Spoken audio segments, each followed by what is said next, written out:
ಕೆಲವರಿಗೂ ನಮಸ್ಕಾರ. Gas, acidity ಮತ್ತು ಮಲಬದ್ಧತೆ ಸಮಸ್ಯೆ ಇದ್ದಾಗ ಕಡಿಮೆ ಮಾಡುವ ಸಲುವಾಗಿ ನಾವು ಸಣ್ಣ ಇಲಾಚಿ ಸ್ವಲ್ಪ ತಕೊಂಡು ಮತ್ತು ಲವಂಗ ಸ್ವಲ್ಪ ತಕೊಂಡು ಎರಡು ಕೂಡ ಸಮ ಪ್ರಮಾಣದಲ್ಲಿ ತಕೊಂಡು ಹೆಂಚಿನ ಮೇಲೆ ಸ್ವಲ್ಪ ಬಿಸಿ ಮಾಡ್ಕೊಳ್ಳಿ.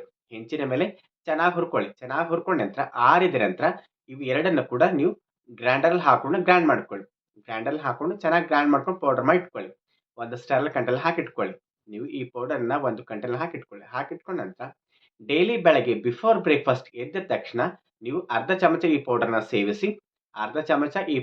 ಸೇವಿಸಿ ನಂತರ 1 ಗ್ಲಾಸ್ ಲುಕ್ವಾರ್ಮ್ ವಾಟರ್ನ ಸೇವಿಸುವುದರಿಂದ ಡೈಲಿ ಬೆಳಗ್ಗೆ ಬಿಫೋರ್ ಬ್ರೇಕ್ಫಾಸ್ಟ್ ಅರ್ಧ ಚಮಚ ಈ ಪೌಡರ್ನ ಸೇವಿಸಿ ನಂತರ 1 ಗ್ಲಾಸ್ ಲುಕ್ವಾರ್ಮ್ ವಾಟರ್ನ ಸೇವಿಸುವುದರಿಂದ ಇದೇ ರೀತಿ ನೀವು 5 ರಿಂದ 6 ದಿವಸ ಮಾಡುತ್ತಾ ಬಂದಲ್ಲಿ ನಿಮ್ಮ ದೇಹದಲ್ಲಿ ಆಸಿಡ್ ಆಗೋದನ್ನ ಕಡಿಮೆ ಆಗತ್ತೆ. ಅಸಿಡಿಟಿ ಕಡಿಮೆ ಆಗತ್ತೆ ಮತ್ತು ಹುಳಿತೆ ಕಡಿಮೆ ಆಗತ್ತೆ ಮತ್ತು ನಿಮ್ಮ ದೇಹದಲ್ಲಿ ಯಾವುದೇ ರೀತಿಯಿಂದ ಅಸಿಡಿಟಿ ಇದ್ರೂ ಕೂಡ ಸಂಪೂರ್ಣವಾಗಿ ಕಡಿಮೆ ಆಗತ್ತೆ. ಗ್ಯಾಸ್ ಆಗಿರ್ಬೋದು ಅಥವಾ ಅಸಿಡಿಟಿ ಆಗಿರ್ಬೋದು ಅಥವಾ ಮಲಬದ್ಧತೆ ಸಮಸ್ಯೆ ಇರ್ಬೋದು, ಏನೇ ಇದ್ರೂ ಕೂಡ ಸಂಪೂರ್ಣವಾಗಿ ಕಡಿಮೆ ಆಗತ್ತೆ. ನಿಮ್ಮ ದೇಹದಲ್ಲಿ ಆಸಿಡ್ ಆಗೋದನ್ನೇ ಕಡಿಮೆ ಆಕೋತ ಬರುತ್ತೆ. ಹಾಗಾಗಿ ಡೈಲಿ ಬೆಳಗ್ಗೆ ಬಿಫೋರ್ ಬ್ರೇಕ್ಫಾಸ್ಟ್ ಇದಕ್ಕಿಂತ ಮೊದಲು ಹೇಳಿದಂತ ಮೆಥಡನ್ನ ಮಾಡುತ್ತಾ ಬಂದಲ್ಲಿ ಗ್ಯಾಸ್, ಅಸಿಡಿಟಿ ಮತ್ತು ಮಲಬದ್ಧತೆ ಸಮಸ್ಯೆ ಸಂಪೂರ್ಣವಾಗಿ ಕಡಿಮೆ ಆಗತ್ತೆ. ನೀವು ಎಷ್ಟು ಸಾಧ್ಯನೋ ಅಷ್ಟು ನೀವು ಇದನ್ನ ಕಂಟಿನ್ಯೂ ಮಾಡುವುದರಿಂದ ನಿಮಗೆ ಗ್ಯಾಸ್, ಅಸಿಡಿಟಿ, ಕಾನ್ಸ್ಟಿಪೇಷನ್ ಸಮಸ್ಯೆ ಸಂಪೂರ್ಣವಾಗಿ ಕಡಿಮೆ ಆಗತ್ತೆ. 5 ರಿಂದ 6 ದಿವಸ ನೀವು ಕಂಟಿನ್ಯೂ ಮಾಡಿ. ಅದರ ನಂತರ ಅಲ್ಟರ್ನೇಟ್ ಡೇ ಅಥವಾ ಕಂಟಿನ್ಯೂ ಮಾಡಿದ್ರು ಏನು ಪ್ರಾಬ್ಲಮ್ ಇಲ್ಲ.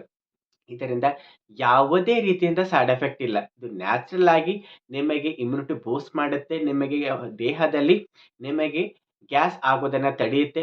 ಎದೆ ಉರಿತ ಸಂಪೂರ್ಣ ಕಡಿಮೆ ಆಗತ್ತೆ ಮತ್ತು ಬ್ಲೋಟಿಂಗ್ ಸಮಸ್ಯೆ ಕಡಿಮೆ ಆಗತ್ತೆ. ಡೈಜೆಷನ್ ಕೆಪಾಸಿಟಿ ಚೆನ್ನಾಗಾಗತ್ತೆ ಮತ್ತು ನಿಮಗೆ ಗ್ಯಾಸ್ ಆಗಿರ್ಬೋದು, ಅಸಿಡಿಟಿ ಆಗಿರ್ಬೋದು, ಏನೇ ಇದ್ರೂ ಕೂಡ ಸಂಪೂರ್ಣವಾಗಿ ಕಡಿಮೆ ಆಗತ್ತೆ ಮತ್ತು ಮೊದಲನೇ ದಿವಸದಿಂದ ಕೂಡ ನಿಮಗೆ ಮಲಬದ್ಧತೆ ಸಮಸ್ಯೆ ಇದ್ರೂ ಕೂಡ ಸಂಪೂರ್ಣವಾಗಿ ಕಡಿಮೆ ಆಗತ್ತೆ.